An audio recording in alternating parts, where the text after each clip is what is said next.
আমি আপনাদের সামনে সূরাতুজ জারিয়াতের 56 নম্বর আয়াতে কারিমা তেলাওয়াত করেছি। 27 পারা 2 নম্বর পৃষ্ঠা, সূরাতুজ জারিয়াত 56 নম্বর আয়াত। এই আয়াতে আল্লাহ জিন ইনসান সৃষ্টির উদ্দেশ্য সম্পর্কে আলোচনা করেছেন।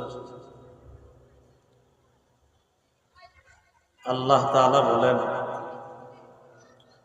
ওয়ামা খালাকতুল জিন্না ওয়াল ইনসা ইল্লা লিয়াবুদুন। আমি জিন ইনসানকে সৃষ্টি করেছি আমার ইবাদত করার জন্য। আয়াত থেকে বোঝা যায় আমাদেরকে সৃষ্টির উদ্দেশ্য হলো আল্লাহর ইবাদত করা। ইবাদত কতদিন করব? 14 পারা 6 নম্বর পৃষ্ঠা, সূরাতুল হিজর 99 নম্বর আয়াত। এই আয়াতে আল্লাহ ইবাদতের সময়সীমা উল্লেখ করেছেন। ওয়া'বুদ রাব্বাকা হাত্তা ইয়াতিয়াকাল ইয়াকিন। মৃত্যু আসা পর্যন্ত তুমি তোমার রবের ইবাদত করো। দুটি গুরুত্বপূর্ণ কথা আমরা শিখে ফেললাম।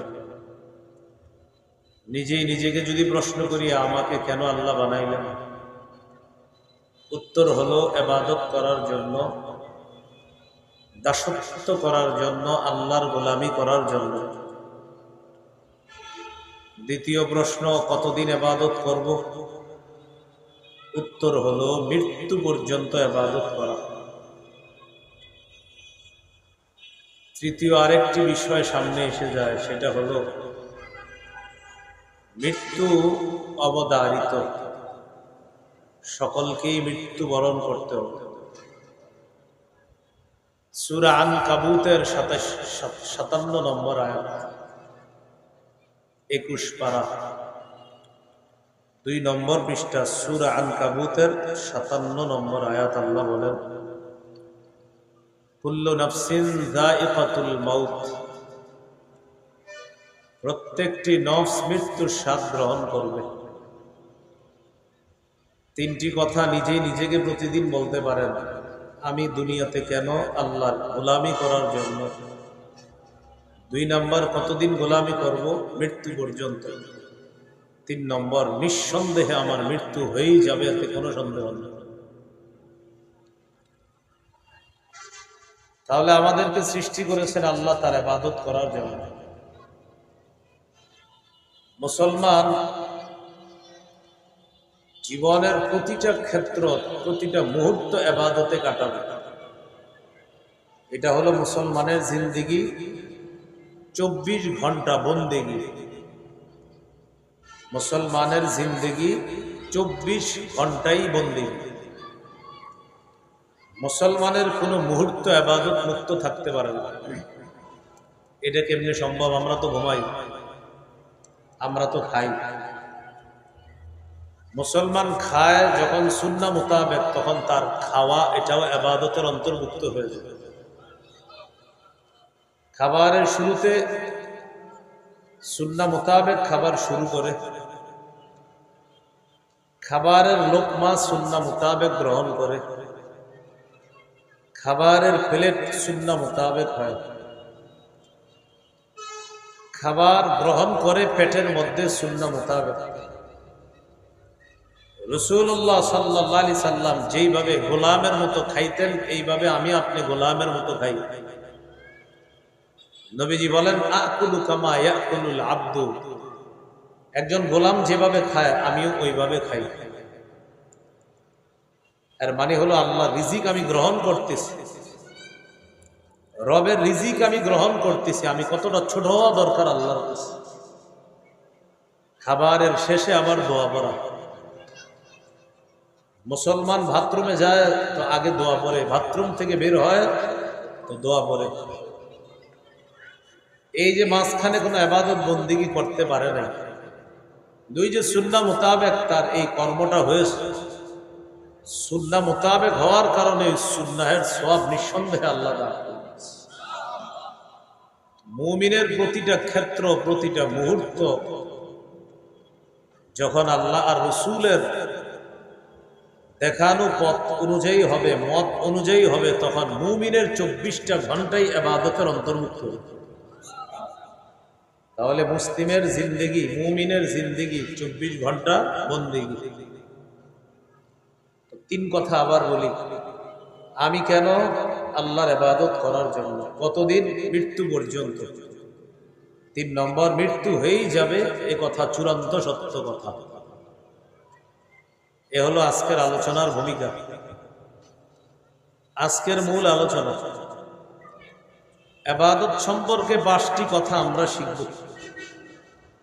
5 কথা আলোচনা হবে, আমাদের আলোচনাটাও শেষ হয়ে যাবে। খুব মন দিয়ে যদি আপনারা শুনেন, আমি আশাবাদী, আমি আপনি আমরা মিলেমিশে কিছু বিষয় শিখতে পারবো ইনশাআল্লাহ। ইবাদত সম্পর্কে 1 নম্বর কথা শিখব, ইবাদতের আবিধানিক পারিভাষিক অর্থ। 2 নম্বরে শিখব আমরা পবিত্র কোরআনে ইবাদত কত প্রকার। 3 নম্বর, হাদিসে ইবাদত সম্পর্কে কি বলা হয়েছে। 4 নম্বর, উপকারিতা লাভ করার দিক থেকে ইবাদত কয় প্রকার। আমরা যে সওয়াব কামাই করি ইবাদত করে, এই সওয়াব যে কামাই করলাম, এই সওয়াব কামাই করি যে ইবাদত করে, সে ইবাদত কয় প্রকার। সর্বশেষ আলোচনা, ইবাদত কয় মাধ্যমে করি আমরা।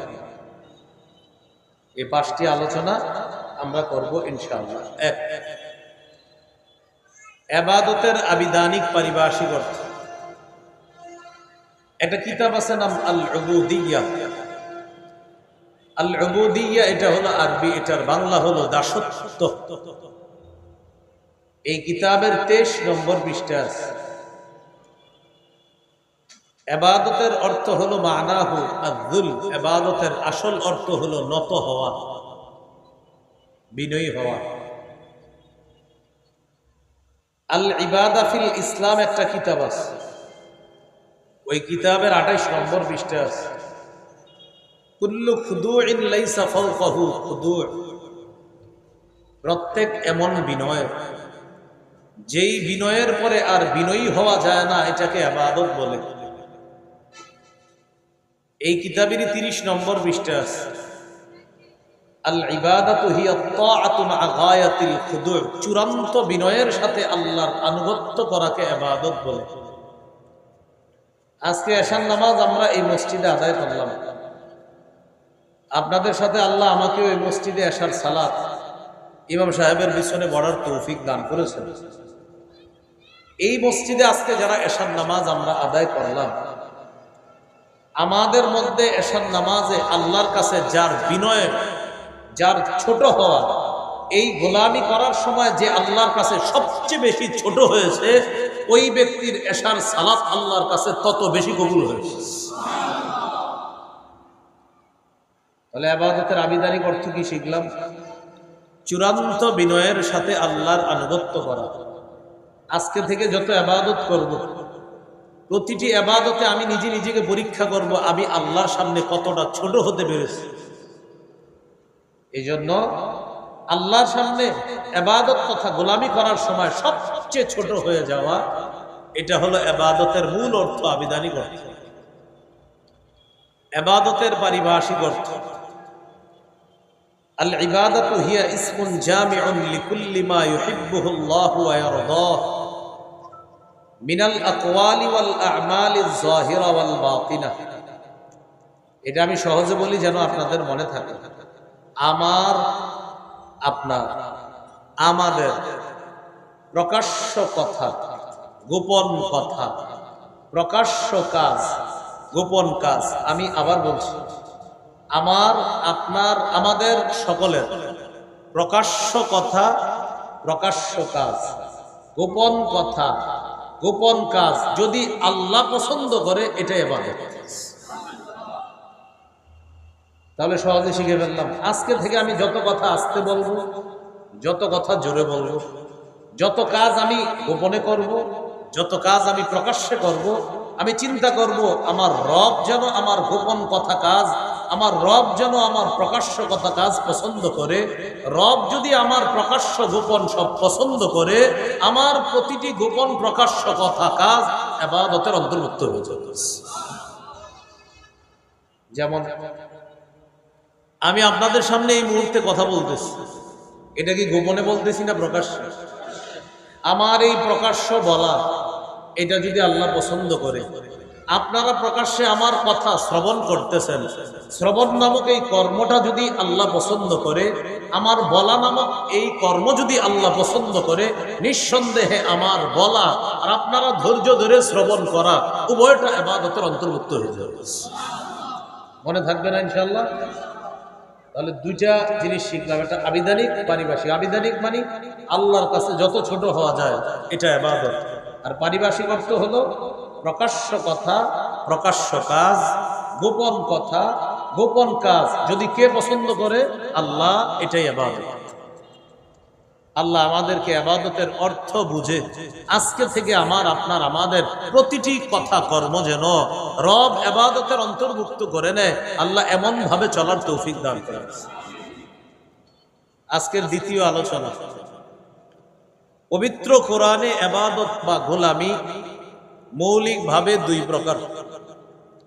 এক নাম্বার সাধারণ গোলামি বা সাধারণ দাসত্ব, দুই নম্বর বিশেষ গোলামি বা বিশেষ দাসত্ব। সাধারণ গোলামির মধ্যে সবাই অন্তর্ভুক্ত, ইমানদার বেঈমান সবাই। এটা কিভাবে? ভালো করে বুঝে শুনে বলবেন। ইমানদাররা অসুস্থ হয় কি হয় না? আচ্ছা, বেঈমানরা অসুস্থ হয় কি হয় না?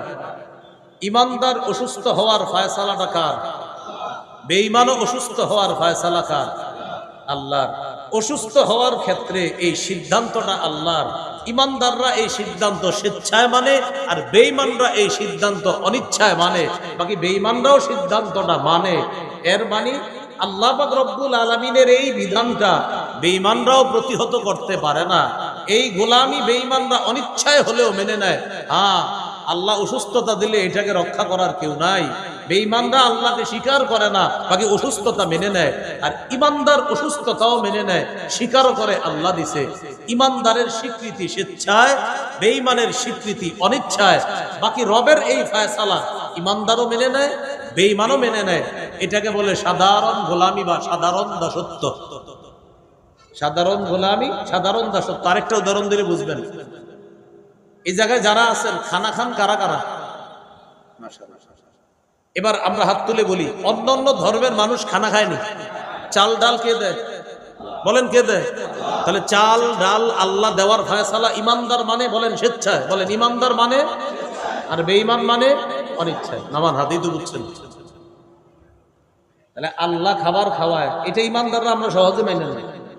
বেঈমানরা এটা মানে না। কিন্তু যখন মাটি খুইরা দেখে একটা বীজ, একটা দানার মধ্য থেকে এতগুলা কেমনে বের হয়, মানতে চাইও আবার মানে না। কারণ আল্লাহরে মানলে তখন আমগো বিরোধিতা কেমনে করবে।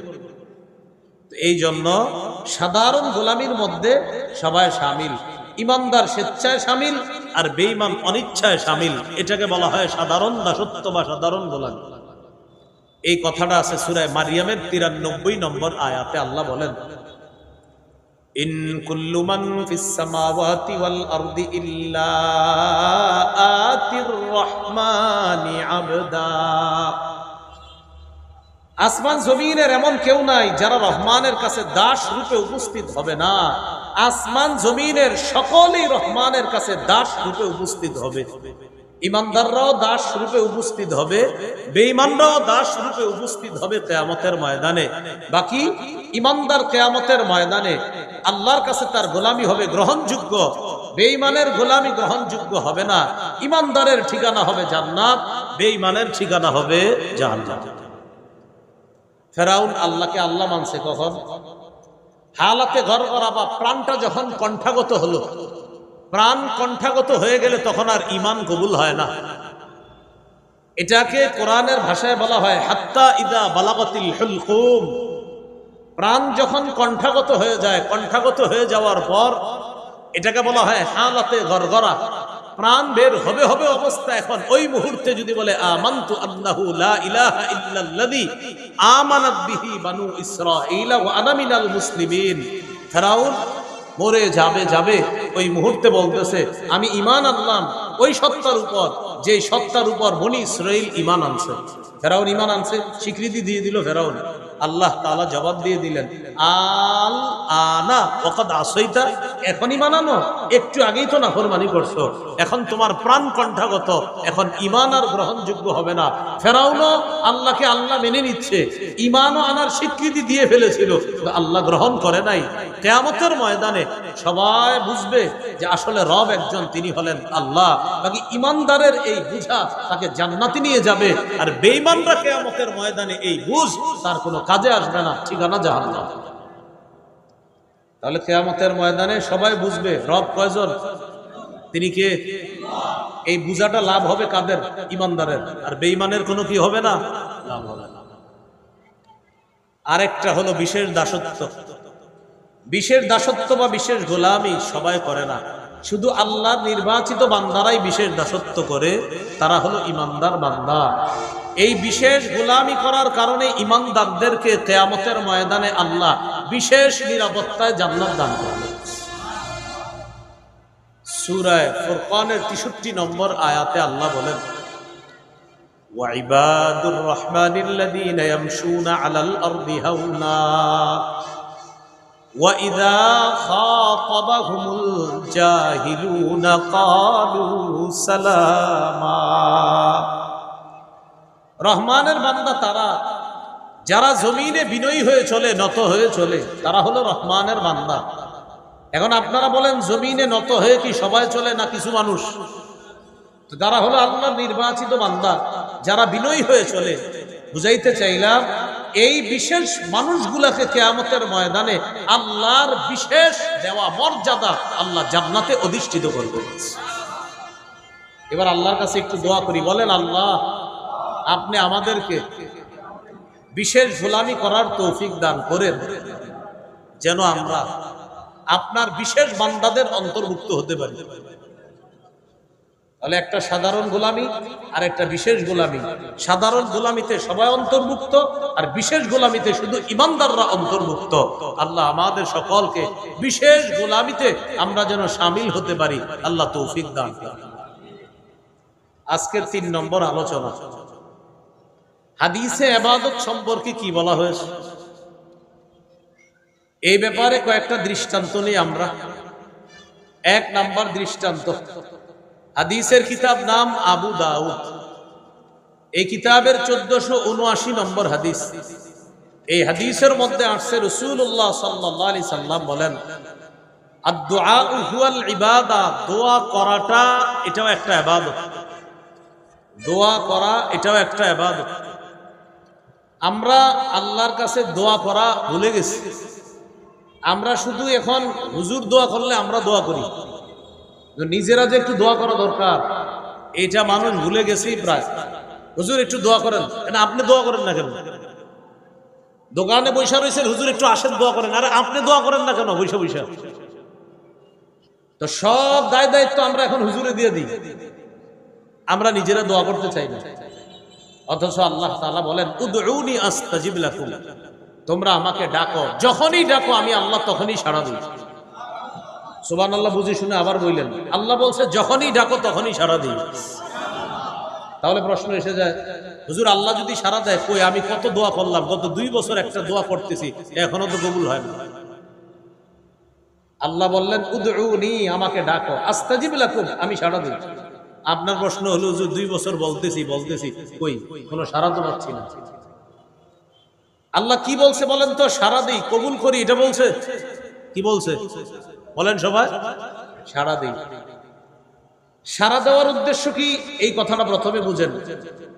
যখনই আমরা আল্লাহকে যা বলি আল্লাহ সাথে সাথে আমাদের ডাকে সাড়া দেয়, এটা হলো প্রথম কথা। দ্বিতীয় কথা, আমরা যখন আল্লাহকে বলি আল্লাহ আমার একটা জায়গা দরকার, অমুক জায়গায় জায়গাটা আমার দরকার, খুব দরকার, আল্লাহ আপনি ব্যবস্থা করে দেন। এই পরিমাণ জায়গাটা হয়েছে, আরেকটু হলে হয়ে যায়, আল্লাহ আপনি ব্যবস্থা করে দেন। আপনি 2 বছর ধরে আল্লাহকে এই কথাটা বলতেছেন, যতবার বলছেন ততবার আল্লাহ সাড়া দিছে। হ্যাঁ বান্দা বলো কি বলবা, বান্দা বলো কি বলবা। আল্লাহ আপনার কথা ততবার শুনছে। তিনি মাদ্রাসার বড় হুজুর, আমি ওনার কাছে একটা দরখাস্ত লিখছি ছুটির জন্য, উনি দরখাস্ত গ্রহণ করেছে কিন্তু এখনো সাইন দেয়নি। আবার বলছি, আমি দরখাস্ত দিছি, তিনি দরখাস্ত গ্রহণ করেছে, সাইন দেয়নি। তাহলে মাদ্রাসার বড় হুজুর, আমি যতবার দরখাস্ত দিছি তিনি ততবার গ্রহণ করেছে, সাইন দেয় নাই। হ্যাঁ একদিন সাইন দিছে, দরখাস্ত পড়ে শুনে বললেন, আমি খবর নিয়ে দেখছি তোমার ছুটিটা দরকার, এই জন্য তোমার ছুটি আমি মঞ্জুর করলাম। বাকি যতবার ছুটি চেয়েছি ততবার আমার সাথে তিনি কথা বলেছে, একবারও তিনি আমার সাথে কোনো খারাপ আচরণ করে নাই, কিন্তু ছুটি মঞ্জুর করেছে একবার। আল্লাহর কাছে যতবার যা বলি দরখাস্তর সাথে সাথে গ্রহণ হয়ে যায়। কথা হলো কবুল হবে কখন, এই ব্যাপারে 3টা কথা। এক, হয়তো আপনার এই প্রার্থনার বিষয়টা আল্লাহ খুব দ্রুত কবুল করে ফেলবেন, আজকে চাইছেন, হতে পারে আল্লাহ কালকে দিয়ে দিবেন আপনাকে। নাম্বার 2, এখন দিবে না, আল্লাহ দেখবে আমার এই বান্দার উপকার হবে আরো 2-3 বছর পরে, সময় অনুযায়ী আল্লাহ আপনার ওই 2 বছর ধরে করার দোয়াটা 2 বছর পরে আল্লাহ কবুল করবে। কেন? আল্লাহ জানে 2 বছর পরে আপনার জন্য এটাতে কল্যাণ। 3 নাম্বার, আল্লাহ আপনার দোয়াটা দুনিয়াতে কবুল করবে না, কিয়ামতের ময়দানে আল্লাহ আপনাকে অনেক আগে জান্নাত দিয়ে দিবে। যখন আপনি বলবেন আল্লাহ আমারে এত মর্যাদা কেন দেওয়া হলো, আবার জান্নাতেও আপনার মর্যাদা বাড়তে থাকবে, আল্লাহ আমার এত মর্যাদা বাড়তেছে কেন? আল্লাহ বলবে দুনিয়াতে তুমি আমার কাছে দরখাস্ত করেছো অসংখ্যবার, প্রতিবারই দরখাস্ত গ্রহণ করেছি, তবে মঞ্জুর করি নাই, প্রতিবার গ্রহণ করে নিয়েছি আমি আল্লাহ। হ্যাঁ, দরখাস্ত যেগুলা দুনিয়াতে আমি তোমার প্রার্থনা অনুযায়ী প্রার্থনা পুরা করি নাই, এটা আমি রেখে দিয়েছি একটা উদ্দেশ্যে। আজকে জান্নাতে তোমার এই মর্যাদা বুলন্দ করার জন্য, বাড়ানোর জন্য ওই দোয়াগুলা স্টকে রেখে দিয়ে আজকে সেগুলোর প্রতিদান দান করলাম। তখন ওই বান্দা বলবে দুনিয়াতে যদি আমার আরো দোয়া কবুল না হইতো আরো ভালো হইতো। তাহলে উত্তর দিয়েন আপনারা, যতবার দোয়া করি দরখাস্ত ততবার কি হয়? মাশাআল্লাহ গ্রহণ হয়। বলেন, যতবার দোয়া করি ততবারই কথা কি হয়ে যায়? গ্রহণ হয়ে যায়। তাহলে আজকে থেকে মনে রাখবো, যতবার আল্লাহকে বলি আল্লাহ আমার এটা দরকার, আল্লাহ ডাকে সাড়া দেয়। আরে এর চেয়ে আর সৌভাগ্যের কি যে আমি রবকে কথা বললে রব আমার ডাকে সাড়া দিচ্ছে। এই জন্য জুতার ফিতা যখন লাগবে আজকে থেকে বলে যাইবেন আল্লাহ আমি বাজারে যাইতেছি, আমার একটা জুতার ফিতা কিনতে হবে, ফিতাটা যেন ভালো হয়। এটা শুধু আল্লাহরে বলে গেছেন না, হাদিসে আসছে জুতার ফিতাও আল্লাহর কাছে চাইবেন। সুই কিনতে গেলেন, যাওয়ার আগে বলে যাবেন আল্লাহ আমি বাজারে একটা সুই কিনতে যাইতেছি, সুইটা যেন কারোর জন্য ক্ষতিকারক না হয়। এই যে আল্লাহকে শুধু বলে যাচ্ছেন, যতবার বলতেছেন আল্লাহ আমার এটা দেন ওটা দেন, আমার সুইটা যেন ভালো হয়, জুতার ফিতাটা আমি কিনবো আল্লাহ এটা যেন টেকসই হয়, আল্লাহরে বলতেছেন, ক্ষণে ক্ষণে বলতে বলতে আপনি সওয়াব পাইতেছেন।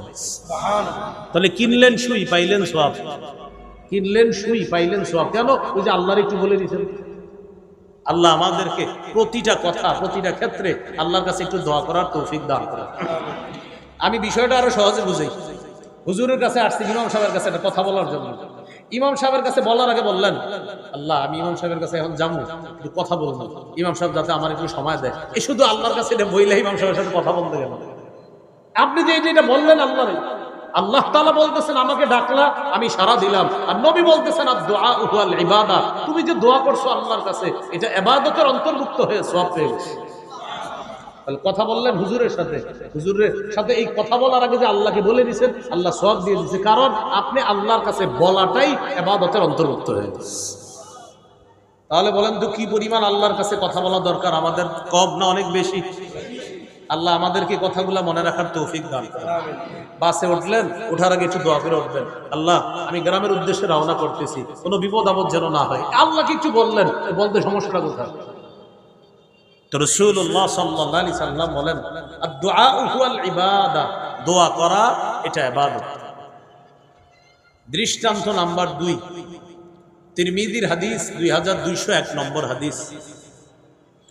রাসূলুল্লাহ সাল্লাল্লাহু আলাইহি সাল্লাম বলেন আল ইবাদাতু ফিল হারজ কাহিজরাতিন ইলাইয়া, ফিতনার জামানায় আমার কোন উম্মত ইবাদত করা আমি নবীর কাছে হিজরত করার সমতুল্য। সুবহানাল্লাহ। এই যুগে নবীর কাছে সশরীরে হিজরত করার কি কোনো সুযোগ আছে? নাই। সাহাবায়ে কেরাম মক্কা থেকে হিজরত করে মদিনায় গেছে। আল্লাহ রাসূল বলেন ফিতনার জামানায় আমার উম্মত ইবাদত করা কেমন যেন আমি নবীর কাছে হিজরত করার মতো। আবু দাউদের হাদিসে আসছে, ফিতনার জামানায় আমার এক উম্মতের ইবাদত আল্লাহ তাকে 50 জনের সওয়াব দান করবে। সাহাবায়ে কেরাম জিজ্ঞাসা করলেন, হুজুর এটা কোন 50 জন?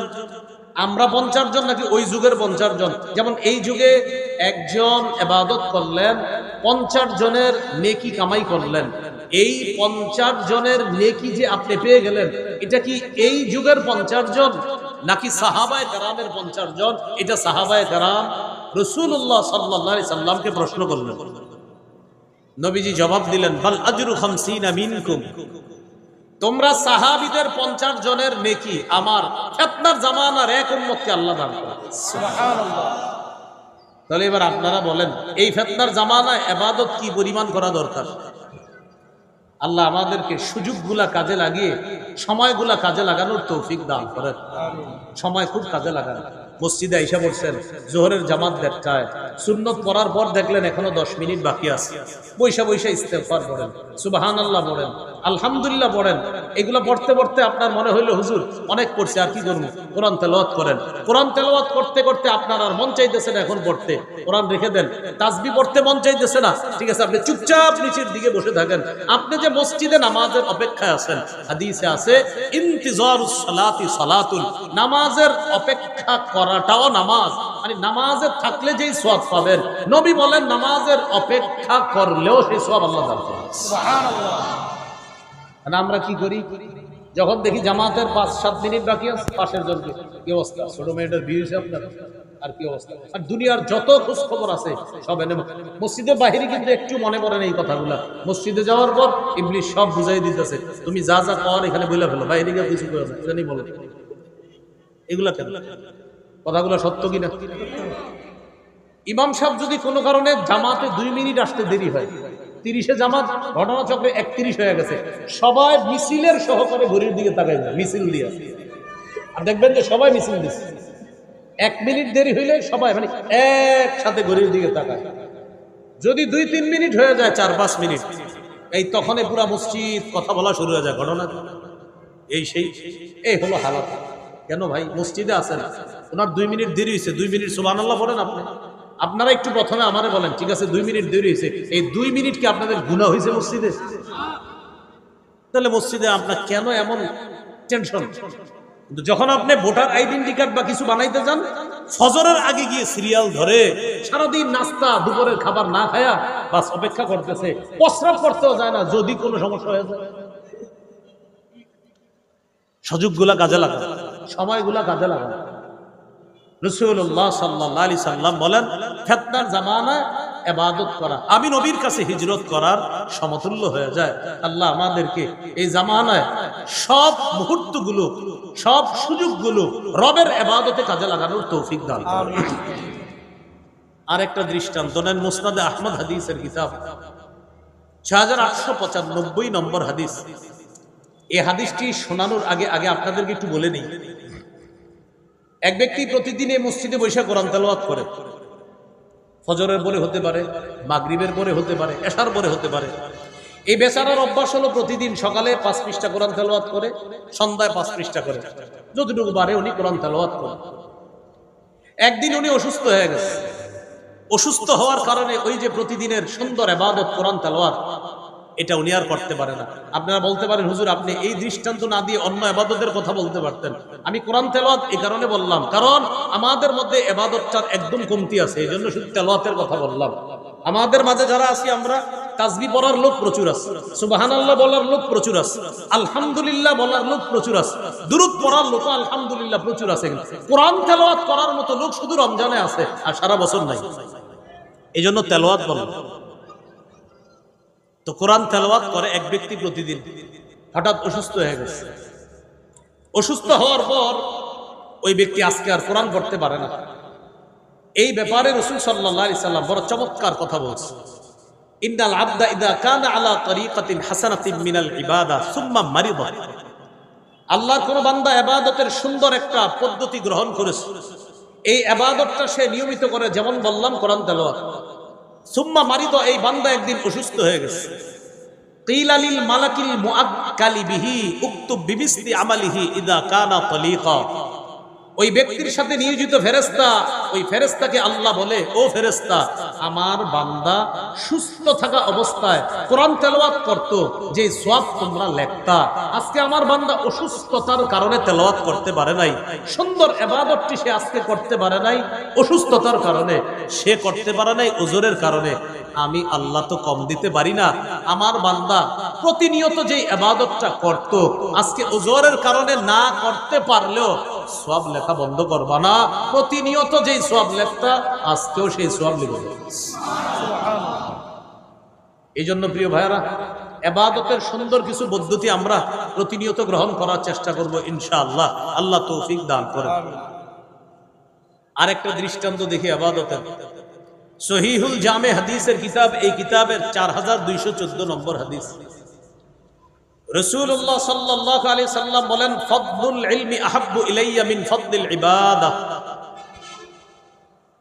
সাধারণ জনগণের নফল ইবাদতের চাইতে আলেমের ইলম অন্বেষণ করার ইবাদতটা আমি নবীর কাছে আরো বেশি দামি। বুঝলাম না, সুবহানাল্লাহ দি বললেন না? এতক্ষণ প্রত্যেক কথা সুবহানাল্লাহ বললেন, যেই হুজুরকে ফজিলত কইলাম সব চুপ। আমাদের দেশের মানুষ হুজুরকে ওয়াজ শুনতে চায়, হুজুরকে কোনো ফজিলত বললে আর কথা হলো যে আমরাকে ফজিলত দেব। এতক্ষণ সুবহানাল্লাহ বললেন জোরে জোরে, যেই বললাম আলেমের ইলম অন্বেষণের মর্যাদা, না আমরা সুবহানাল্লাহ বললাম কেন ভাই? এটা তো নবীর হাদিস, নবীজির এতগুলো হাদিস সুবহানাল্লাহ বললেন, যে হুজুরদের সম্পর্কে নবী হাদিসটা বললো সব চুপ হয়ে গেল। এতেই বোঝা যায় আপনারাই চান এদেশে ইসলাম কায়েম না হোক। যদি না চান তাহলে এই দেশে মুসলমান 90%, এর পরেও কেন আমরা পিছিয়ে থাকি বলেন? এই জন্য আমি বলি কি জানেন, আমাদের দেশে মুসলমান বেশি কিন্তু ইসলাম প্রিয় কম। কি বললাম বলেন তো? বলেন কি বেশি? মুসলমান বেশি, কি প্রিয় কম? ইসলাম প্রিয়। আমাদের দেশের মানুষ মুসলমান বেশি কিন্তু ইসলাম প্রিয় না। আমাদের দেশের মানুষ মুসলমান কিন্তু ইসলাম প্রিয় না। যদি আমাদের দেশের মানুষ ইসলাম প্রিয় হতো তাহলে এ দেশের আগামীর সরকার হতো ইসলামের সরকার। আসলে ঠিক তো? তাহলে ইসলামের সরকার গঠন করে দেখা দেন ইনশাআল্লাহ। এটা তো মাঠের বাইরে গেলে ভুলে যাবে। কারণ আপনি তো খেয়ানত করবেন, আপনি তো গাদ্দারি করবেন, খেয়ানতটা তো আপনার দ্বারাই হবে। আপনি যাকে দায়িত্বশীল বানাচ্ছেন, 4টি বিষয় তার পক্ষে আপনি কথা বলতেছেন। 1 নাম্বার, যে ব্যক্তিকে আপনি দায়িত্বশীল বানালেন আপনি তার পক্ষে সাক্ষী দিলেন। 2 নাম্বার, যাকে দায়িত্বশীল বানালেন আপনি তার পক্ষে সুপারিশ করলেন। 3 নাম্বার, যাকে আপনি দায়িত্বশীল বানালেন আপনি তাকে গরিব মানুষের প্রতিনিধি বানালেন। 4 নাম্বার, যাকে আপনি দায়িত্বশীল বানালেন তার সমর্থন করে আপনি আপনার আমানতটা এখানে প্রয়োগ করলেন। এবার বলি, 1 নাম্বার, যাকে দায়িত্বশীল বানালেন তার পক্ষে আপনি সাক্ষী দিলেন। আপনি সাক্ষী কি সত্যের পক্ষে দিলেন না মিথ্যার পক্ষে দিলেন সেটার জবাবদিহিতা করার জন্য আপনি তৈরি থাকেন। 2 নাম্বার, আপনি যাকে দায়িত্বশীল বানালেন তার পক্ষে আপনি সুপারিশ করলেন। আপনি যার পক্ষে সুপারিশ করেছেন এই পক্ষ সেটা কি সঠিক ছিল নাকি বেঠিক ছিল এটার জবাবদিহিতা করার জন্য আপনি তৈরি থাকেন। 3 নাম্বার, আপনি যাকে গরিব মানুষের প্রতিনিধি বানালেন এই প্রতিনিধি বানানোর ক্ষেত্রে আপনি যে তাকে অথরিটি প্রদান করলেন এই অথরিটি কি সঠিক প্রদান করলেন কিনা কিয়ামতের ময়দানে রবের সামনে দাঁড়ানোর জন্য তৈরি থাকেন। 4 নাম্বার, আপনি যাকে দায়িত্বশীল বানালেন আপনি সমর্থন করা মানে আপনার আমানত এখানে আপনি প্রয়োগ করলেন, আপনার আমানত সঠিক জায়গায় প্রয়োগ করেছেন কিনা এটার জবাব দেওয়ার জন্য আপনি তৈরি থাকেন। আমি সত্যি বলছি, আমি পড়াশোনা করি বলতেছি, আল্লাহর কসম, এই 4টা জিনিসের জন্য আপনি তৈরি থাকেন। আপনি সাক্ষী দিয়ে আপনি যাকে প্রতিনিধি বানাচ্ছেন আপনার সাক্ষী যদি সত্যের পক্ষে হয় আপনি মুক্তি পেয়ে যাবেন। আপনি যাকে প্রতিনিধি বানাচ্ছেন আপনার সুপারিশ যদি সত্যের পক্ষে হয় আপনি নাজাত পেয়ে যাবেন। আপনি যাকে প্রতিনিধি বানাইলেন যদি সে সঠিক যোগ্য ব্যক্তি হয় তো আপনি নাজাত পেয়ে যাবেন। আপনি যাকে প্রতিনিধি বানালেন যদি আপনার এই সমর্থনটা সঠিক জায়গায় হয় তো আমানত যথাযথভাবে পুরা করার কারণে আপনি নাজাত পেয়ে যাবেন।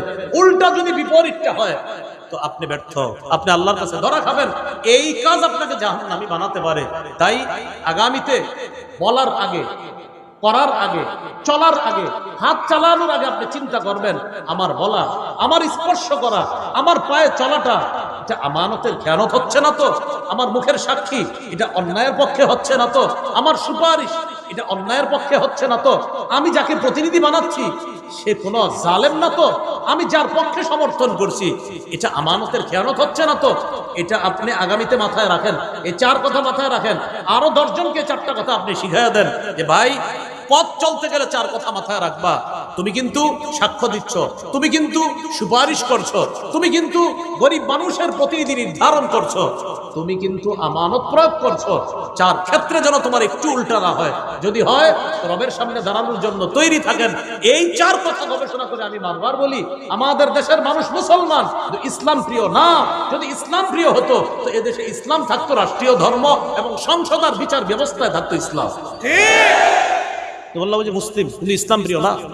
যদি ইসলাম প্রিয় হতো তো সংসদ হতো ইসলামী সংসদ, বিচার ব্যবস্থা হতো ইসলামী বিচার ব্যবস্থা।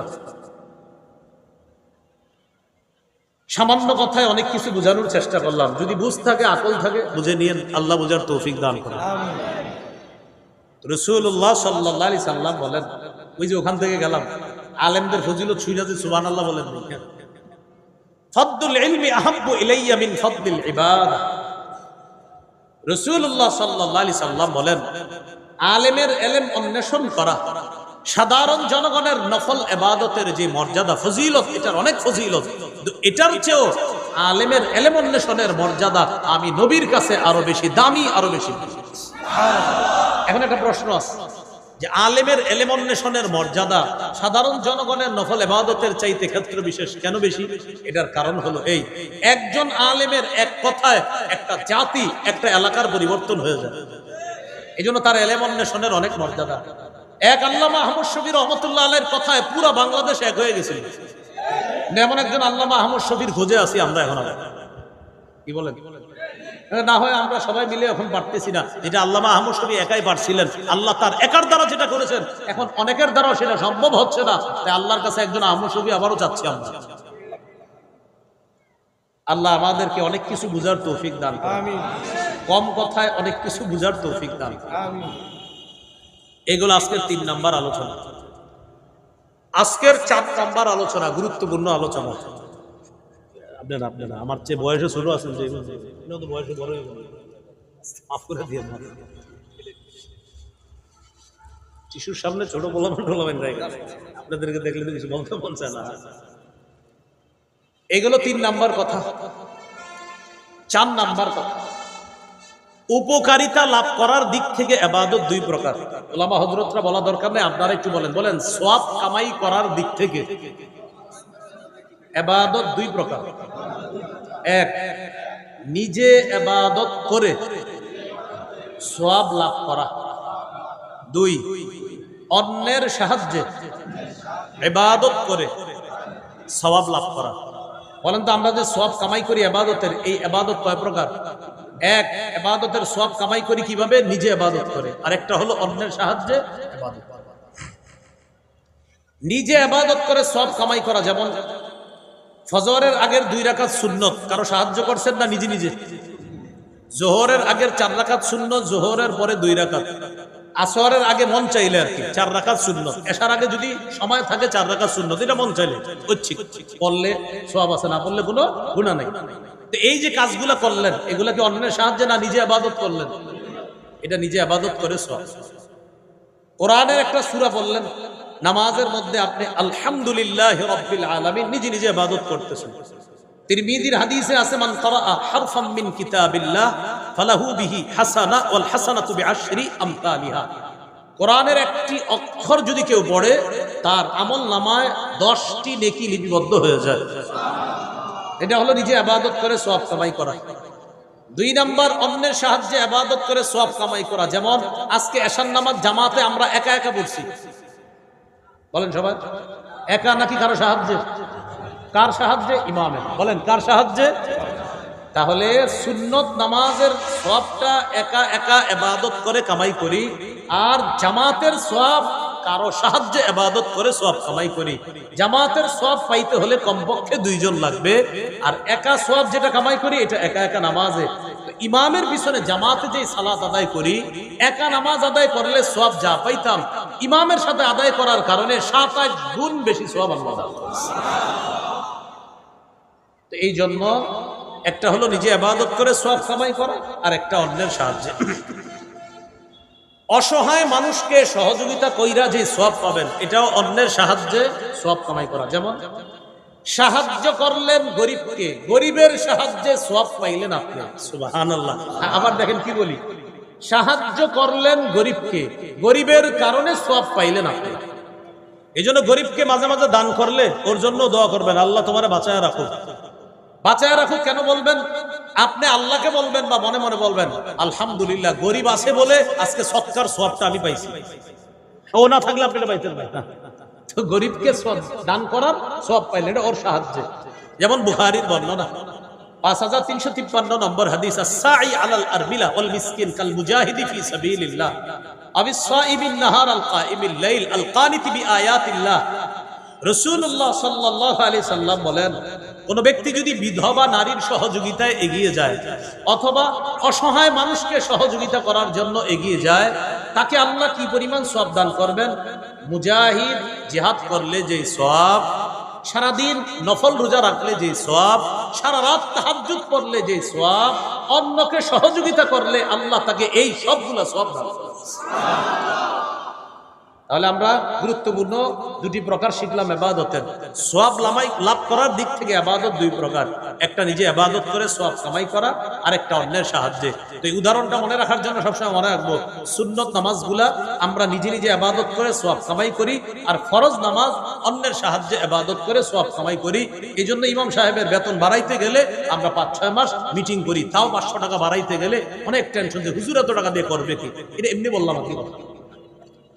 এগুলো আজকের 4 নাম্বার আলোচনা। আজকের 5 নাম্বার সর্বশেষ আলোচনা, এটা ওলামা হযরত ছাড়া যারা আছেন আমার সাথে একটু বলেন, বলেন মাধ্যম হিসাবে ইবাদত 5 প্রকার। অর্থাৎ আমরা 5 মাধ্যমে ইবাদত করি। সবাই বলেন, 1 কলব দিয়ে ইবাদত করি, 2 মুখ দিয়ে ইবাদত করি, 3 শরীর দিয়ে ইবাদত, 4 অর্থ সম্পদ দিয়ে ইবাদত, 5 অর্থ সম্পদ এবং শরীর দিয়ে ইবাদত। এবার আপনারা বলেন তো 1 নম্বর কি দিয়ে? কলব দিয়ে। হ্যাঁ, আপনারা বলতে হবে 1 নম্বর কি দিয়ে? এটাকে বলে আত্মিক ইবাদত। কি ইবাদত? মানে আত্মিক, আত্মার সাথে সম্পর্ক। 2 নম্বর যেন কি দিয়ে? এটাকে বলে মৌখিক ইবাদত। 3 নম্বর যেন কি দিয়ে? শরীর, এটাকে বলে শারীরিক ইবাদত। 4 নম্বর অর্থ সম্পদ, এটাকে বলে আর্থিক ইবাদত। 5 নম্বর অর্থ সম্পদ এবং শরীর দিয়ে, এটাকে বলে আর্থিক এবং শারীরিক ইবাদত। এবার বলেন তো 1 নম্বর কি দিয়ে ইবাদত করি? কলব দিয়ে যে ইবাদত করি, যেমন বিশুদ্ধ নিয়ত করা, এটা কলবের ইবাদত। আজকে এশার নামাজ যারা পড়তে আসছেন, মসজিদ থেকে বের হয়ে, বাসা থেকে বের হয়েছেন মসজিদের উদ্দেশ্যে, তো এশার নামাজ পড়তে আসছেন যারা, মনে মনে নিয়ত ছিল কি ফজর পড়া না এশা পড়া, বাস নিয়ত হয়ে গেছে। সহিহ বুখারীর 1 নম্বর হাদিস, ইন্নামাল আমালু বিন্নিয়াত, আমলের প্রতিদান বিশুদ্ধ নিয়তের সাথে। তাহলে আজকে থেকে মনে রাখবো, কখনো যদি কেউ জিজ্ঞাসা করে, আচ্ছা কলবের ইবাদতের একটা দৃষ্টান্ত দাও তো, সাথে সাথে বলে ফেলবেন বিশুদ্ধ নিয়ত করা, এটা কলবের ইবাদত। মনে থাকবেন ইনশাআল্লাহ। আচ্ছা আপনারা বলেন তো কলবের ইবাদতের একটা দৃষ্টান্ত বলেন তো। নিয়ত। আরেকটা বলেন ইখলাস, কলবের ইবাদত। ইখলাস কিসের ইবাদত? ইখলাস দেখানো যায় না, কোথায় থাকে? কলবে।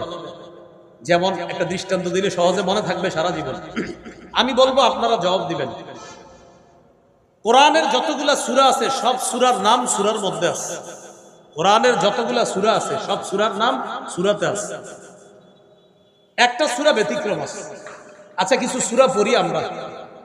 আউযু বিল্লাহি মিনাশ শাইতানির রাজীম, বিসমিল্লাহির রহমানির রহিম। ওয়াইলুল লিকুল্লি হুমাযা, সূরার নাম কি? তাহলে সূরার নাম হুমাযা, সূরার মধ্যেও পেয়ে গেলাম হুমাযা। আলাম তারা কাইফা ফাআলা রাব্বুকা বিআসহাবিল ফিল, সূরার নাম, সূরাতেও পেয়ে গেলাম কি? ফিল। লিইলাফি কুরাইশ, সূরার নাম আরাআইতাল্লাযী ইউকাযযিবু বিদ্দীন, এই সূরাটির শেষ আয়াত হলো ওয়ায়ামনাউনাল মাউন, সূরার নাম ইন্না আ'তাইনাকাল কাউসার, সূরার নাম, সূরাতেও কি আছে? কাউসার। এরপরে দেখেন কুল ইয়া আইয়ুহাল কাফিরুন, সূরার নাম কি বলেন? সূরার মধ্যে কাফিরুন আছে না নাই? আচ্ছা, ইদা জাআ নাসরুল্লাহ, সূরার নাম কি?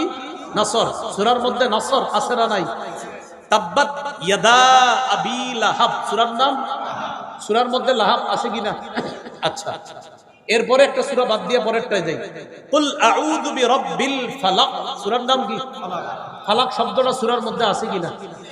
কুল আউযু বিরাব্বিন নাস, সূরার নাম কি? নাস আসেনি সূরার মধ্যে, একটা সূরা বাদ রাখছি, কি নাম বলেন তো? আচ্ছা, সূরার নাম কি? এবার আমি সূরাটা বলি, দেখি ইখলাস শব্দটা বের করি আমরা, দেখি। কুল হুয়াল্লাহু আহাদ, পাইলাম না। আল্লাহুস সামাদ, পাইলাম না। লাম ইয়ালিদ ওয়া লাম ইউলাদ ওয়া লাম ইয়াকুল লাহু কুফুয়ান আহাদ, কোথায়? নাম তো ইখলাস, সূরার মধ্যে কি না ইখলাস? আল্লাহ আমাদেরকে শিখাইতে চায় ইখলাস দেখানো যায় না, তাই সূরার নাম রাখছি ইখলাস। এটা যেহেতু দেখানোর জিনিস না, তাই সূরার মধ্যে এটা না দেখায়া তোমাদেরকে শিক্ষা দিলাম ইখলাস দেখানো যায় না, এটা এখানে রাখতে হয়, এটা শুধু আল্লাহ দেখে, এটা অন্যকে দেখানো যায় না। তাই ইখলাস সূরার নাম, সূরার মধ্যে শব্দটা না রেখে আমাদেরকে শিক্ষা দিলেন এটা দেখানোর জিনিস না, এটা লালন পালন পালন করার জিনিস, এটা শুধু আমি আল্লাহ দেখি। মনে থাকবে নি? তাহলে সব সূরার নাম সূরাতে আছে, একটা সূরার নাম ইখলাস, শব্দটি সূরার মধ্যে নাই, তবে সূরার পরতে পরতে ইখলাস আছে। আল্লাহ এক, আল্লাহ এক, এটা বিশ্বাস রাখতে হবে একদম অন্তরে, ইখলাস। এটা আল্লাহ অমুখাপেক্ষী, হ্যাঁ ইখলাস একদম ভিতর থেকে বিশ্বাস করতে হবে। আল্লাহ সন্তান দেন না, সন্তান জন্ম দেন না, কারো থেকে জন্ম নেন না, এটা একদম অন্তরে বিশ্বাস ইখলাসের সাথে রাখতে হবে। আল্লাহর কোনো সমকক্ষ নাই, এটা শুধু মুখে বললে হবে না, এখানে রাখতে হবে। মানে এই সূরার পরতে পরতে ইখলাস আছে, এটা খুঁজে নিতে হবে, এটা বের করে নিতে হবে, এটা অনুভব করতে হবে, এটা দেখানো বা বলার জিনিস না। তো আল্লাহ শিখাইলেন ইখলাস, এটা দেখানো যায় না, তাই আমি আল্লাহ সূরার নাম ইখলাস রেখে সূরার মধ্যে ইখলাস শব্দটি আল্লাহ কেন দেননি শিক্ষা দিলেন। এই শোনো, ইখলাস দেখানো যায় না, এটা ভিতরে রাখতে হয়। আল্লাহ কত সুন্দর একটা শিক্ষা আমাদেরকে দিলেন। এই হলো ইখলাস, এটা হলো অন্তরের ইবাদত। অন্তরের একটা ইবাদত প্রথমে বলছি আমি, কি জানি? বিশুদ্ধ নিয়ত। দ্বিতীয় ইবাদতটা বললাম কি জানি? ইখলাস। নাসাইর হাদিস 3140 নম্বর হাদিস, ইন্নাল্লাহা লা ইয়াকবালু মিনাল আমাল ইল্লা মা কানা লাহু খালিসা ওয়া বাতুগিয়া বিহি ওয়াজহুহু। আল্লাহ ততক্ষণ বান্দার আমল কবুল করেন না যতক্ষণ আমলটা ইখলাসের সাথে না হবে, ততক্ষণ বান্দার আমল আল্লাহ কবুল করেন না। আল্লাহ আমাদের সকলকে বিশুদ্ধ নিয়তের সাথে ইখলাসের সাথে সব ইবাদত করার তৌফিক দান করেন। অন্তরের আরেকটা ইবাদত আছে, বলেন আমার সাথে, লা ইলাহা ইল্লাল্লাহ। বলেন আল্লাহ ছাড়া কোনো ইলাহ নাই, এই কথা অন্তরে বিশ্বাস করা নাম হলো ঈমান। বলেন লা ইলাহা ইল্লাল্লাহর বিশ্বাস অন্তরের ইবাদত। মাশাআল্লাহ, বলেন তো বিশুদ্ধ নিয়ত কিসের ইবাদত? ইখলাস কিসের ইবাদত? লা ইলাহা ইল্লাল্লাহর এই বিশ্বাসটা কিসের ইবাদত? এটা বুঝে আসে বোবা মানুষকে জিজ্ঞাসা করেন, বোবা যারা কথা বলতে পারে না, ওরে বিভিন্ন মাধ্যমে জিজ্ঞাসা করবেন আল্লাহর কথা, ওই আপনার এইভাবে বলবে আল্লাহ ছাড়া কোনো ইলাহ নাই, আপনি এরকম বলবে, ও দেখাই দিবে এইভাবে, আমি মুখে বলতে পারতেছি না, আমি এখানে বিশ্বাস করি আল্লাহ ছাড়া কোনো ইলাহ নাই। সুবহানাল্লাহ, বোবা মানুষ আপনারে বলে দিবে। সহিহ বুখারীর বর্ণনা 44 নম্বর হাদিস। এই হাদিসের মধ্যে আসছে ইয়াখরুজু মিনান নার মান কানা ফি কলবিহি মিসকালু যাররাতিন মিন খাইরিন, মিসকালু ওয়াজনু শাঈরাতিন মিন খাইর, মিসকালু ওয়াজনু বুররাতিন মিন খাইর, মিসকালু ওয়াজনু যাররাতিন মিন খাইর। এই খাইর দ্বারা উদ্দেশ্য মিন ঈমান, যার অন্তরে সরিষার দানা পরিমাণ, জব পরিমাণ, গম পরিমাণ ঈমান থাকবে, এই ব্যক্তি কোনো অপরাধের কারণে জাহান্নামের সাজা ভোগ করলেও একদিন জাহান্নাম থেকে বের হয়ে ওই পিওর লা ইলাহা ইল্লাল্লাহর বিশ্বাস অন্তরে সামান্য পরিমাণ থাকার কারণেও আল্লাহ তাকে একদিন জান্নাত দান করবেন। আমরা জানি ইবাদত কয় মাধ্যমে করি? 5 এক নাম্বার কি দিয়ে? কলব দিয়ে। এইগুলো কলবের আলোচনা। 2 আল ইবাদাতু বিল ফামি বা বিল লিসান, মুখ দিয়ে ইবাদত করি, এটাকে বলে মৌখিক ইবাদত। মৌখিক ইবাদতের মধ্যে শ্রেষ্ঠ ইবাদত তিলাওয়াতুল কুরআন, কোরআনের তেলাওয়াত করা, যেটা আমরা পুরো বছর করি না। রমজানে আসলে 2-3 খতম পড়ে 27শে রমজান রাতে এশার নামাজের আগে ইমাম সাহেবের কামরায় গিয়ে দরজা নক করে, হুজুর আছেন? জি। হুজুর এই চিঠিটা রাখেন। তো হুজুরে খুইলা দেখে আমার দাদার জন্য 1 খতম, দাদির জন্য 1 খতম, নানির জন্য 1 খতম। হুজুর খতমগুলা বক্সায়া দিয়ে কি করে দিয়ে? বক্সানো মানে হলো পৌঁছানো। বক্সানো মানে কি? না, আমার কথা হলো আপনি যে 27 দিন পড়লেন, এগুলো কই ছিল এতদিন? না না, আপনি এটা সিরিয়াসলি নেন। আপনি যদি আমার বুঝাই দিতে পারেন যে আপনি যে বক্সানোর দোয়াটা হুজুরের কাছে চাইলেন পৌঁছাই দে, এর মানে এর আগে পৌঁছে নাই, তো আগে কই ছিল এই যে বললেন এতদিন? যদি আমার এটা বুঝাই দিতে পারেন তো আমি বলবো হ্যাঁ, এটা আমিও লিখবো, হুজুর আমি এরকম 1 খতম কোরআন করছি, এটা একটু বক্সায় দিয়ে। আরে ভাই, আপনি যখন যেই নিয়তে পড়তেছেন আল্লাহ তো সেই নিয়ত তখনই পুরা করতেছে। আপনার দাদার জন্য পড়তেছেন, তার সাথে সাথে আপনি হরফে হরফে সওয়াব যাচ্ছে দাদার কাছে। তাহলে আইসা আবার বলা কি? বক্সানো। বক্সানো বলার অর্থ দাঁড়ায় এই 27 দিন হুজুর আমি যে পড়ছি এটা শুধু বাতাসে বাতাসে ঘুরতেছিল, আপনি বলার পরে যদি এটা যায়, না হয় যদি না যায়। এটা হলো প্রথম কথা। দ্বিতীয় কথা, এটা বলার পর বিবিরে বলে কোরআন রাইখা দাও গিলাফে উঠায়া, আগামী রমজানে আল্লাহ বাঁচা রাখলে আবার দিবা, এটা রাইখা দেয়। 27শে রমজানের পরের দিন আর কোরআন পড়ে না, কারণ আমাদের দেশের 27শে রমজান মানি তারাবিও শেষ, কোরআন তেলাওয়াতও শেষ। আল্লাহ বাঁচাইছে পরে রোজাগুলা রাখে, তো তারাবিও পড়ে না অসংখ্য মানুষ, কোরআন তেলাওয়াতও করে না, কারণ 27শে মানি শেষ। হুজুর 27 পর্যন্ত মুসল্লি যে পরিমাণ হয়, 28 কি সেটা হয়?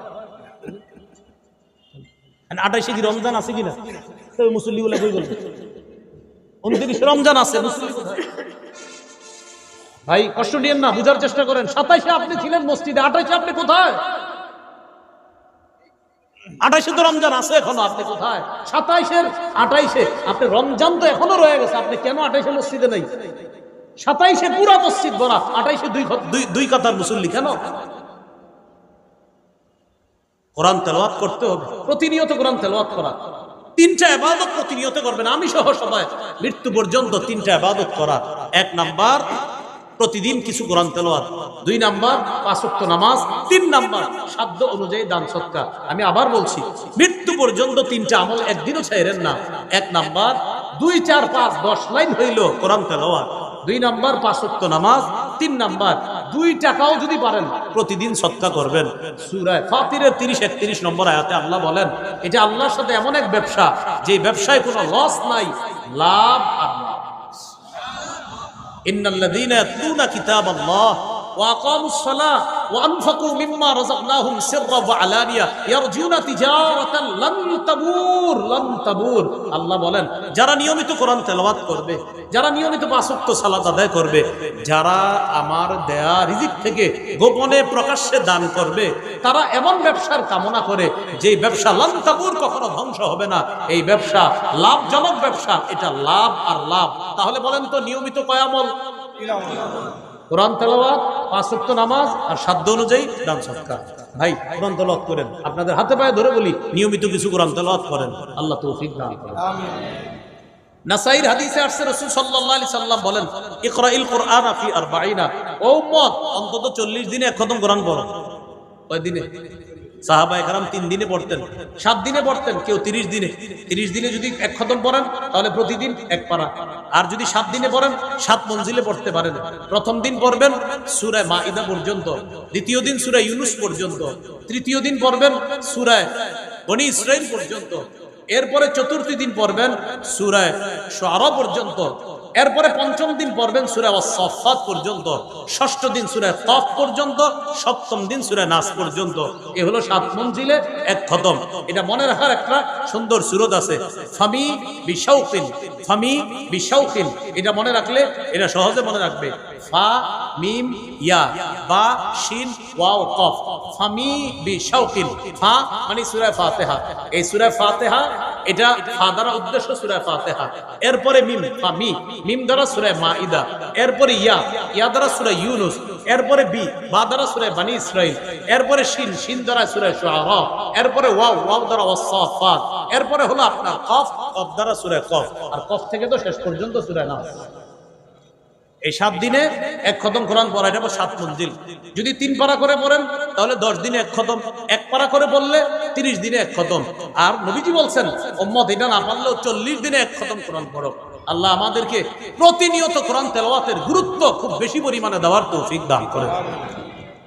তাহলে মৌখিক ইবাদত কোরআন তেলাওয়াত করা, তিলাওয়াতুল কোরআন, কোরআন তেলাওয়াত। রাসূলুল্লাহ সাল্লাল্লাহু আলাইহি সাল্লাম বলেন ইন্না লিল্লাহি আহলিনা মিনান নাস, আল্লাহর কিছু পরিবারের লোক আছে, মানুষের মধ্যে কিছু মানুষ আছে যারা আল্লাহর পরিবারভুক্ত। সাহাবীরা বললেন হুজুর আল্লাহর আমার পরিবার আছে নাকি?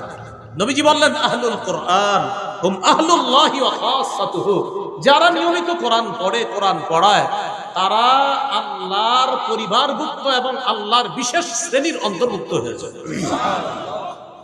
তাহলে হাফেজ সাহেব যারা পড়ে, পড়ায়, তাদের কি পরিমাণ মর্যাদা! সুবহানাল্লাহ।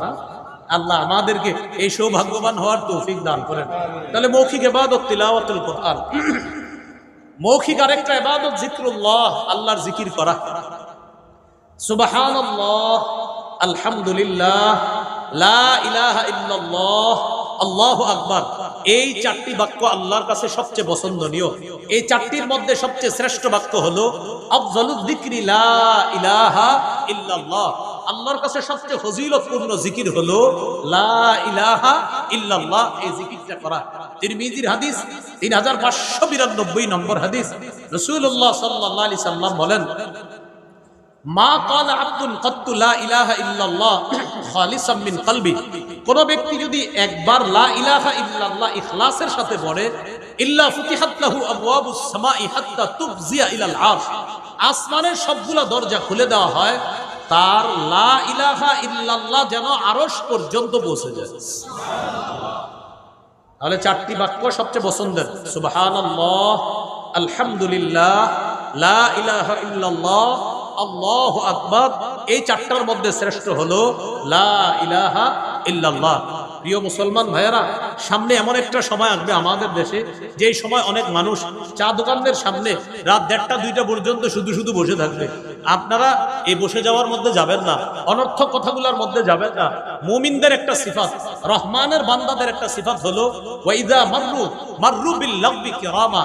মুমিনের বান্দা, আল্লাহর নির্বাচিত মুমিন বান্দা যারা, তাদের অনেকগুলো বৈশিষ্ট্যের মধ্যে একটা হলো মাররু বিল লাগবি কিরামা। অনর্থক কোন মজলিসের পাশ দিয়ে যখন যায়, তখন তারা ভদ্রতার সাথে এই মজলিস পাশ কাটায় তারা চলে যায়, সেখানে তারা বসে না। কিছুদিন পরে দেখবেন ছোট্ট ছোট্ট ঘরের মতো বানায়া অনেক মানুষ রাত 1টা-2টা পর্যন্ত অনর্থক কথাবার্তার মধ্যে লিপ্ত থাকবে। চা দোকানের সামনে বৈশা এমন এমন কথা বলবে, ওর কথায় মনে হবে এশিয়া মহাদেশ সে চালানোর যোগ্য। দেখবেন অনেক মানুষ বৈশা বলবে হুজুর একটু কথা আছে আপনার সাথে। এইভাবে যদি হয় তাহলে কেমন হয়? মানে হের কথায় মনে হয় পুরো এশিয়া মহাদেশের দায়িত্ব হেরে দেওয়া উচিত ছিল, কিন্তু বৈশা রয়েছে বলার বাড়ি টং দোকানের সামনে। তার কথাবার্তা কি এরকম যে না। আবার কিছু মানুষের কথাবার্তা এমন যে না, সে পুরা অর্ধজাহান পরিচালনার যোগ্যতা রাখে, কারণ তার চোখে পুরা দুনিয়ার সব সিস্টেম ভুল।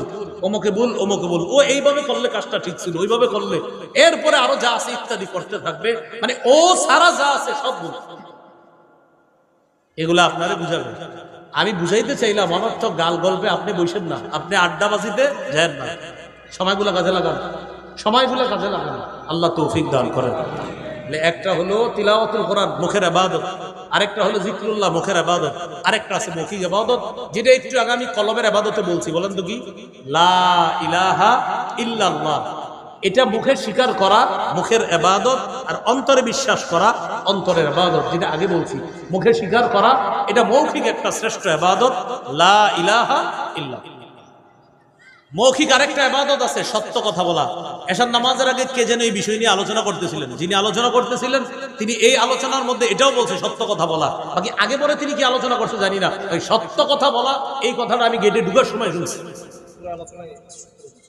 আলহামদুলিল্লাহ, আচ্ছা যাই হোক, মানে এতটুকু আমি শুনছি। সত্য কথা বলা এটা মৌখিক ইবাদত। সত্য কথা বলা মৌখিক ইবাদত।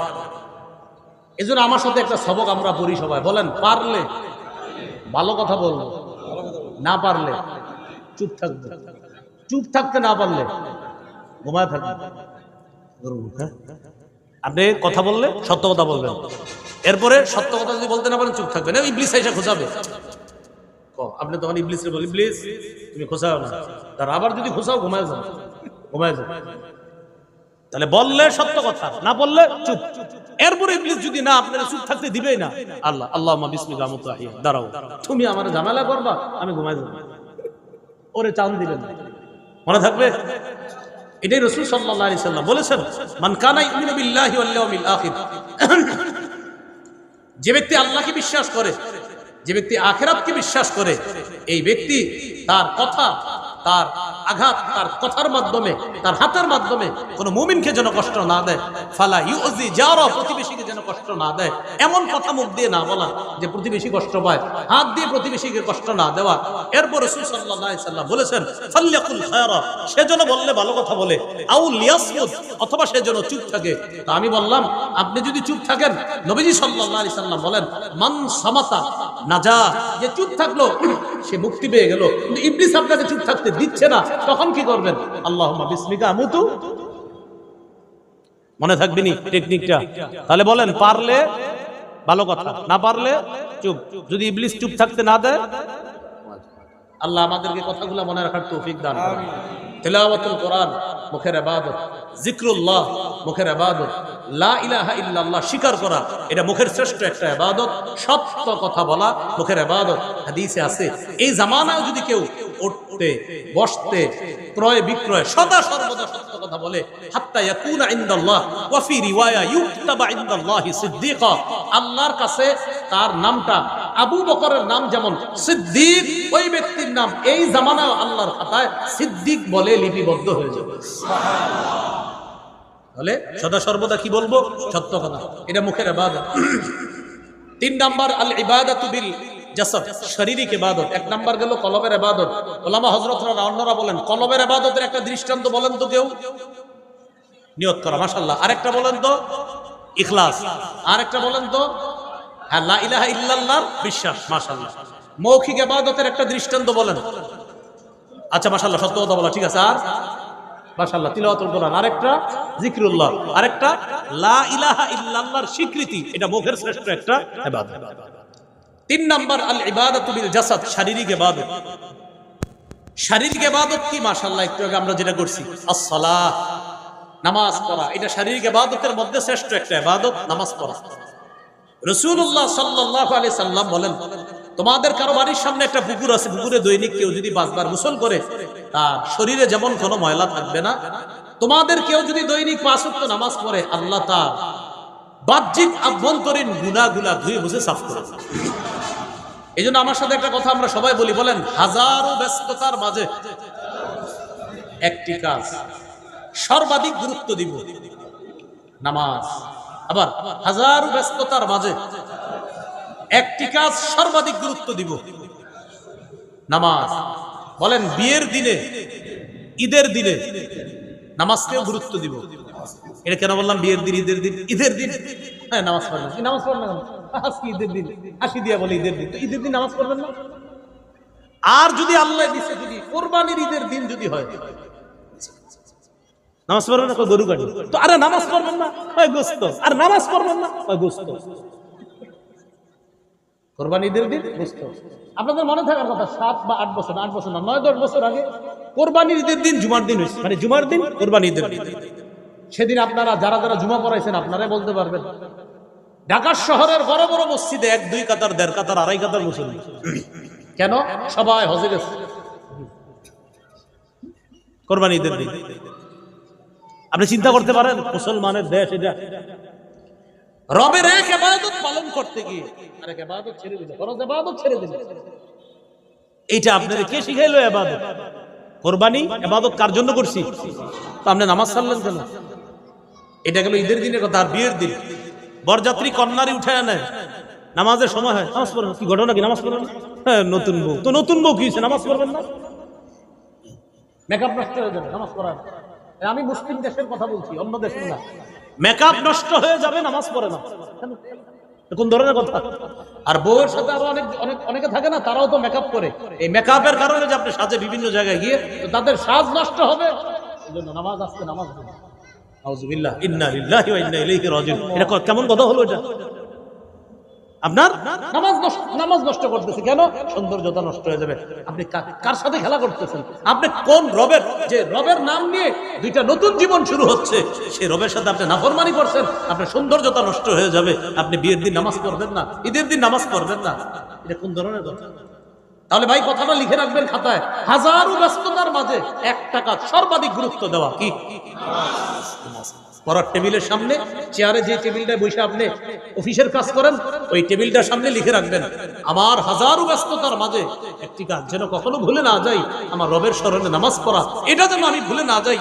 আপনার চেয়ারটা যেটাতে বসে আপনি চাকরি করেন ভাই, ওটা ওখানে লিখে রাখেন। পড়ার টেবিলে ছাত্র ভাই সামনে লিখে রাখেন, আমার হাজারো ব্যস্ততার মাঝে আমার রবকে যেন আমি ভুলে না যাই, এই কথাটা আপনি লিখে রাখেন। এইগুলো শারীরিক ইবাদত। 4 নাম্বার আল ইবাদাতু বিল মাল, অর্থ সম্পদের ইবাদত, এটাকে বলে আর্থিক ইবাদত। যেমন যাকাত দেওয়া শ্রেষ্ঠ একটা আর্থিক ইবাদত। এই ইবাদতটা যারা অতীতে করেন নাই, হিসাব পাতি করে অতীতের বকেয়া যাকাতগুলো দিয়ে দিবেন। মুফতি সাহেবরা আছে মঞ্চে, ওনাদের সাথে কথাবার্তা বলবেন পরবর্তীতে, হুজুর আগে যাকাত দেই নেই, এগুলা কিভাবে হিসাব বের করব? স্থানীয় ওলামায়ে কেরাম যারা, তাদের সাথে বসে অতীতের বকেয়া যাকাত বের করবেন। আমাদের দেশের মানুষ দুটি ফরজ বিধানে উদাসীন, একটা হলো যাকাত আর একটা হলো হজ। ফরজ বিধান দুইটা, একটা হলো যাকাত আর একটা হজ।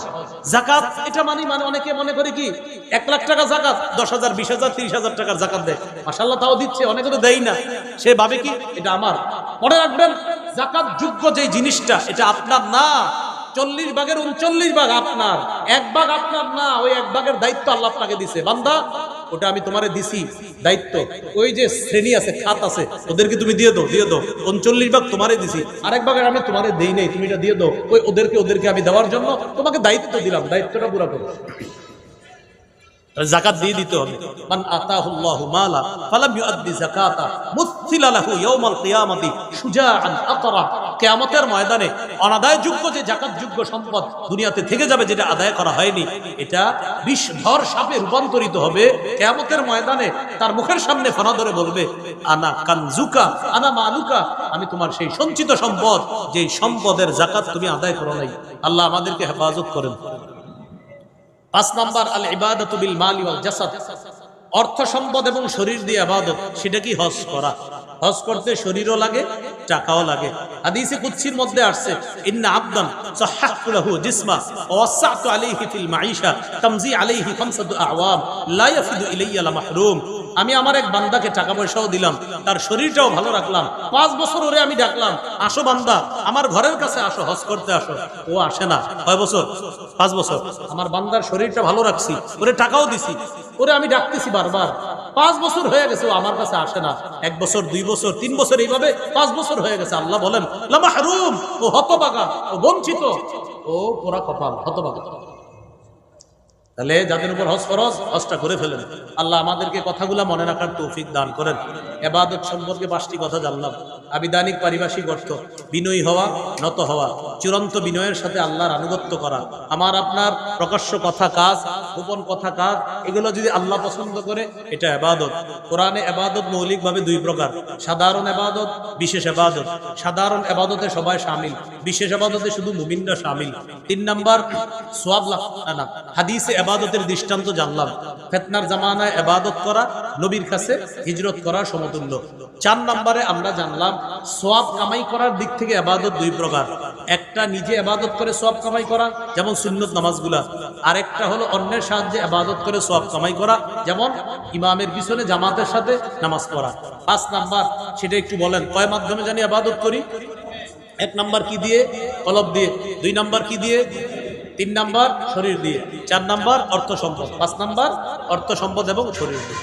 আল্লাহ আমাদেরকে কথাগুলা মনে রাখার তৌফিক দান করেন। কথা বলতে বলতে মাঝখানে কিছু গুরুত্বপূর্ণ কথাও বলেছি, এই কথাগুলো কিন্তু মনে রাখেন। মনে আছে ওই 4টা কথা বলছিলাম, সাক্ষ্য, সুপারিশ, প্রতিনিধি। সাক্ষ্য, সুপারিশ, প্রতিনিধি, আমানত। সাক্ষ্য, সুপারিশ, প্রতিনিধি, আমানত। এই 4 ব্যাপারে যদি একটু উল্টাপাল্টা হয়, আল্লাহর কাছে আমি ধরা খেতে হবে। আল্লাহ কথাগুলো মনে রাখার তৌফিক দান করেন। সুবহানাল্লাহি ওয়া বিহামদিহি, সুবহানাকাল্লাহুম্মা ওয়া বিহামদিক, আশহাদু আল্লা ইলাহা ইল্লা আনতা আস্তাগফিরুকা ওয়া আতুবু